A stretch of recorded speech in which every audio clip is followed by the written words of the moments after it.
देणार, तुझे सगळे पैसे देणार गुलाब, डोंट वरी. थोडा वेळ दे फक्त. ए काय वेडा समजतो का मला? गाजरे तुम्हाला साखरपुड्यापासून दाखवतोयस. आता तर तुझं लग्नही झालंय, मग काय आता पोरं झाल्यावर पैसे देणारच? अरे बाबा, तुझ्यापेक्षा जास्त काही मला आहे तुझे पैसे द्यायची. कधी एकदाच यातून मोकळं होतं ना असं झालंय. हे बघ, माझ्या आयुष्यात काय प्रॉब्लेम्स कमी नाही आहेत. आधी ती कौशिकी होती, आता अजून एक नवीन वाटेकरी आलाय माझ्या आयुष्यात. अरे पैसे काढणं आता खूप कठीण झालंय रे. आता हा काय नवीन ड्रामा? अरे नवीन ड्रामा नाही रे, जुनं लफड आहे माझ्या बापाचं. लग्नाआधी कुठल्या तरी एका बाईशी लफडं होतं, तिच्यापासून एक मुलगा झाला केदार नावाचा, आणि तो आला आता त्याचा हक्क मागायला, प्रॉपर्टी मागायला. अरे एवढ्या रात्री कोणाशी बोलतोय हा?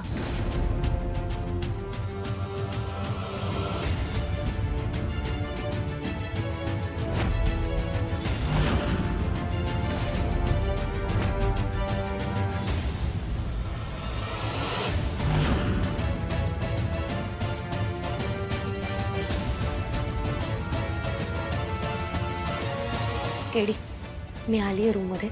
तू त्यांच्याकडे व्यवस्थित लक्ष ठेवा. पहिल्याच दिवशी काही प्रॉब्लेम नकोय. ही तर ब्रेकिंग न्यूज आहे. युवराज खांडेकरचा एकुलता एक वारस असल्याचा घमंड तुटला. खांडेकर परिवारांचा वारस युवराज खांडेकरच्या आयुष्यात इतक्या वर्षानंतर एक सावत्र भाऊ आला. तुझं आयुष्य ना एकदम फिल्मी आहे. आता हा कोण जो भाऊ आलाय तो पोलीस नाही ना? नाही तर तुझं आयुष्याचा क्लायमॅक्स डायरेक्ट जेलमध्ये होणार. तर तू काही चेष्टा करतोय का माझी? हा, माझ्या लाईफ मध्ये काय सुरू आहे? तुला चेष्टा सुचते? मग काय, ही चेष्टा करण्यासारखीच गोष्ट आहे. आता अचानक इतक्या वर्षानंतर एक भाऊ येऊन टपकला. ए भाऊ नाहीये तो माझा. माझ्या बापाचा मुलगा असेल, माझा कोणी नाहीये तो. ते तुमचं फॅमिली मॅटर आहे. त्यात माझं काय घेणं देणं नाही. मला माझे पैसे पाहिजे.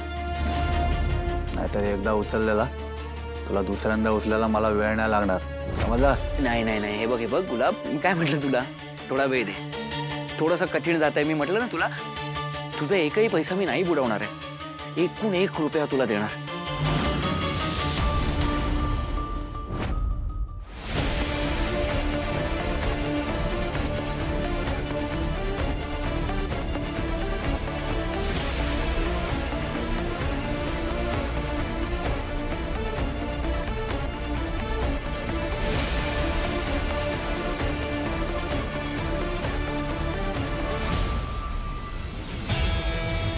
कोणाशी बोलत होतास?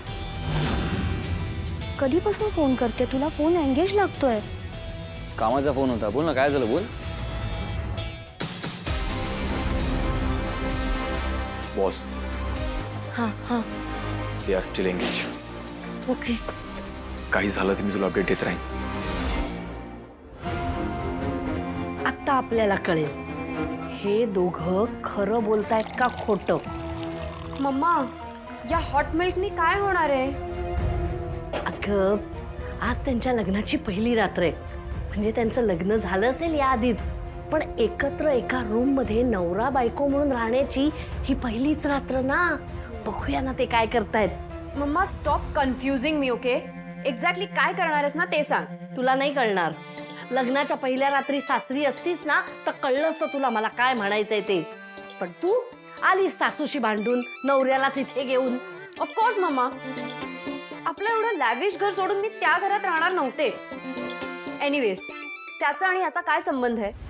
काही नाही. काय नाही तर मग जा, जाऊन झोप जा. तू एवढ्या स्ट्रेसमध्ये असताना मला कशी झोप लागणार?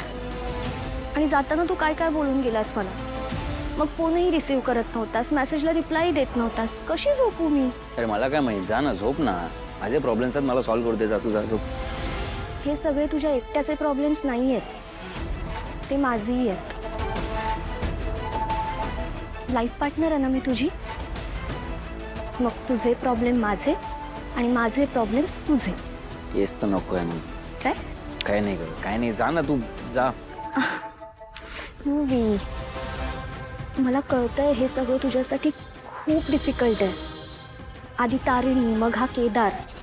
पण ट्रस्ट मी, ही एक फेज आहे आणि आपण दोघे मिळून त्या दोघांना कसंही करून या घरातनं बाहेर काढू. ओके, तू नको ना काळजी करू, मी आहे ना सोबत.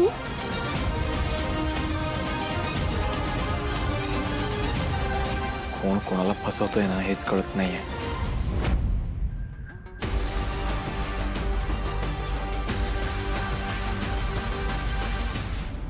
चला झालं. जाऊया आता, रात्र खूप झाली. Boss alert. युवराज आणि निशी घरात यायला निघालेत. केडी, मला अजून थोडा वेळ लागेल, तू त्यांना तिकडे थांबव. मी काहीतरी करतो, थांब.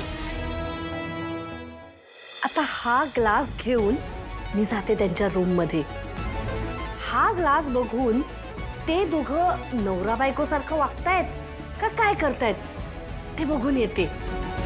बघूया ना, ते दोघं खोटं बोलतायत का खरं बोलतायत.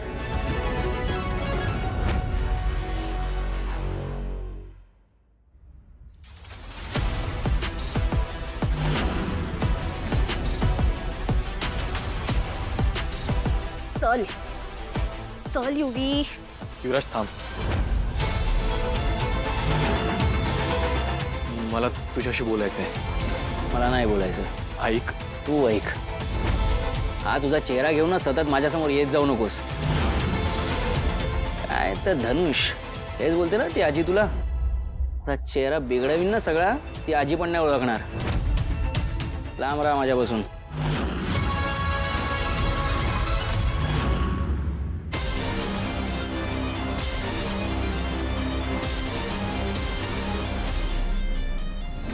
हात सोड. बोललेलं कळत नाही. हात. केदार, हात का धरलायस तू युवीचा? केदार, हात सोड. केदार, हात सोड. पुन्हा मारायचंय का माझ्या युवीला? ए काय? म्हणजे पुन्हा भांडायचंय का तुम्हाला? हे बघ, हात सोड, नाही तर मी सगळ्यांना बोलवे ना. तुला काय वाटलं, तू आणि तारिणी घरात शिरलात म्हणजे वाटेल तसं वागू शकता? केदार, हात सोड. मला थांब ना.